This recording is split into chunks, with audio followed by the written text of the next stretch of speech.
So, the question I'm going to be answering today is, what have you learnt from your audience feedback? For this question, we've done this as a group and split it up into different sections, each talking about a different audience feedback we've collected. The section I'm going to be looking at is Final Cut.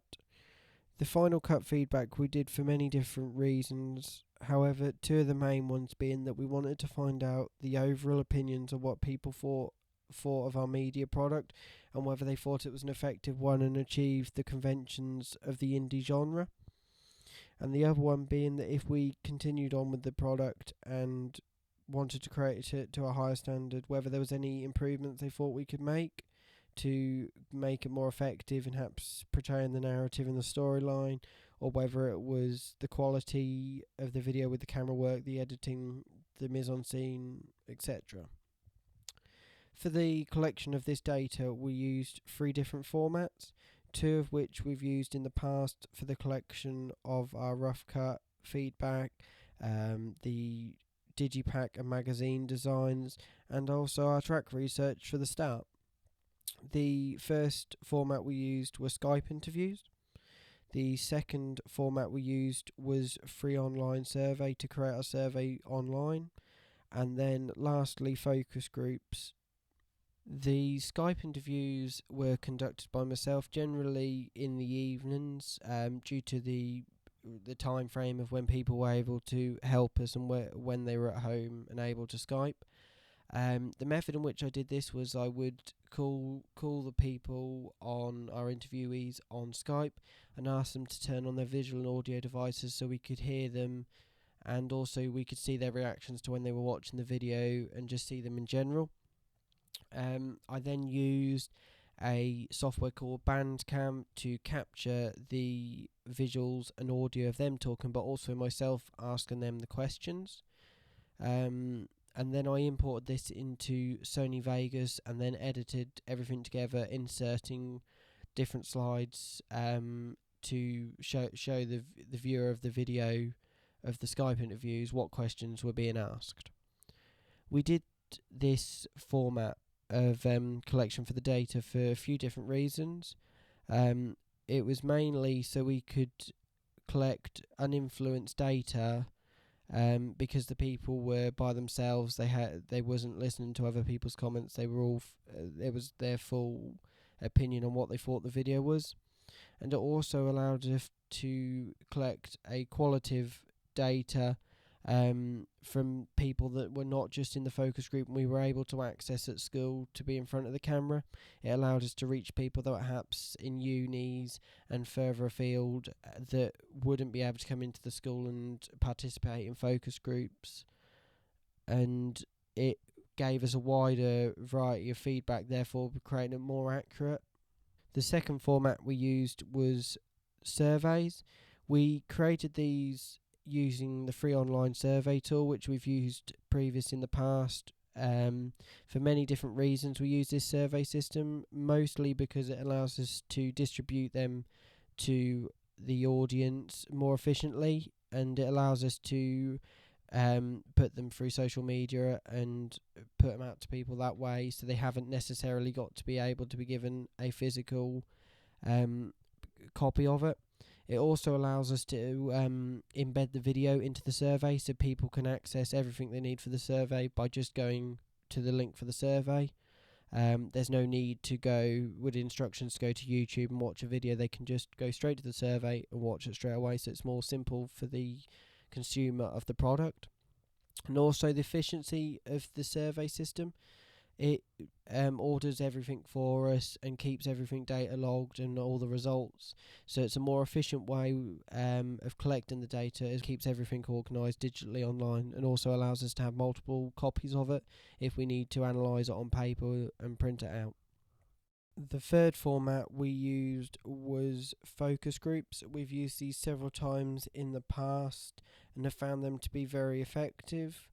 There's several different reasons why we use focus groups, but the main one being that we're able to collect a verbal response from our audience rather than a yes or no question giving us a quantitative answer. It allows us to get a more verbal and more explained answer to how they feel or their opinion on something, and it also allows them to explain it in their own way if they can't potentially put it down into words on paper. The only problem with a focus group is that it only allows us to reach people that are able to come to the camera.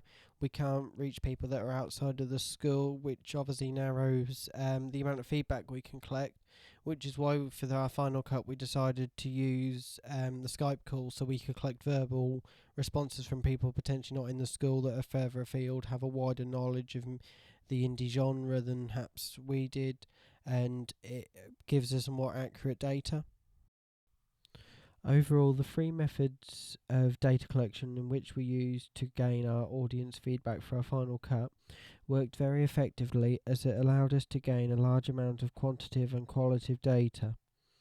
The data we received was very, very positive towards our media product.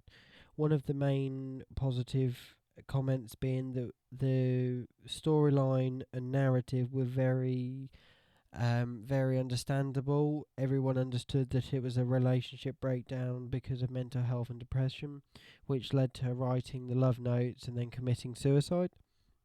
We also had another positive comment of the lighting, that the lighting was to a high standard and quality for the performance element and also the narrative.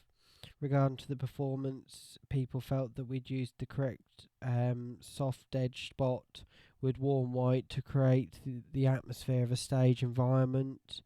And regarding to the narrative, they felt that it helped to create a difference between the happy and sad memories.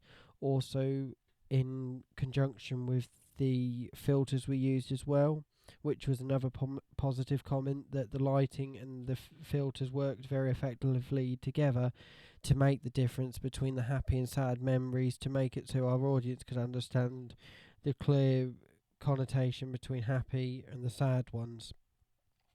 We also had a couple of other positive comments about the pan into the light at the start, a very simple camera movement, very minimalistic, which is one of the key conventions of the indie genre.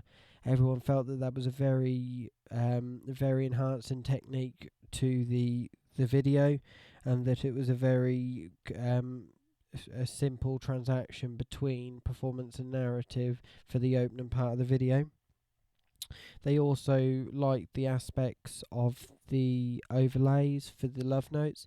Even though overlays aren't a convention of indie genre, it's a very simple form of editing which we believed enhanced our video, and it has been shown because everyone felt that it enhanced and helped to bring across the representation of the mental health, as it overlaid the depression she was having over the happy memories, and then gradually it bleeded into the sad memories as well. We also, from this feedback, we also wanted to gain some negatives or improvements that we could do if we were to move on with this media product into a further higher standard. There was not a lot of improvements. Several people said that the video was to a very high standard and quality.